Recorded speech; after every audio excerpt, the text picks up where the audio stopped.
Hey everybody, Brian here. So there's a relaxation seat setting on a Premium Plus IONIQ5. So to activate it for the driver's side, you got a button here. So you press it once, you get a little warning on the screen there to make sure there's enough space behind you, but within 5 seconds, you got to press that button again, and the seat actually naturally moves into a relaxation position, which is really damn cool. So you're going to have extra support here and a full recline here. So that's the driver's side. And the same will work for the passenger side. So once again, we have this button here. So I'm just going to press that button once.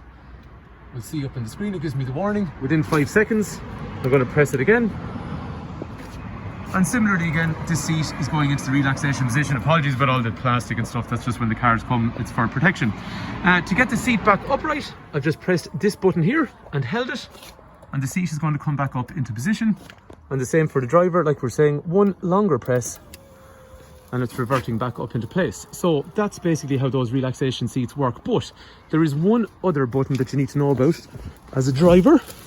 Over here, there is these buttons here on the passenger seat. The bottom ones here actually move the back seats backwards and forwards. What I mean by that is this whole seat moves backwards and forwards. But for the moment, we'll look at that in another video. This is literally just for relaxation function. So similarly again, this is like the button that we would have down there. So all I'm going to do is press that once. I get the message up here on the screen.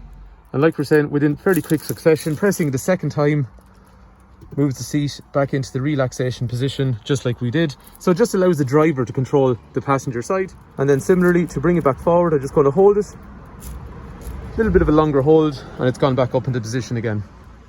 Just what I was trying to show you on this with these bottom buttons here. That's where I can actually move these seats backwards and forwards, if that makes sense. It's kind of hard to do with the video, but what you're doing is you're just moving these backwards and forwards for space. Anyway, hopefully the video is useful. Thanks for watching.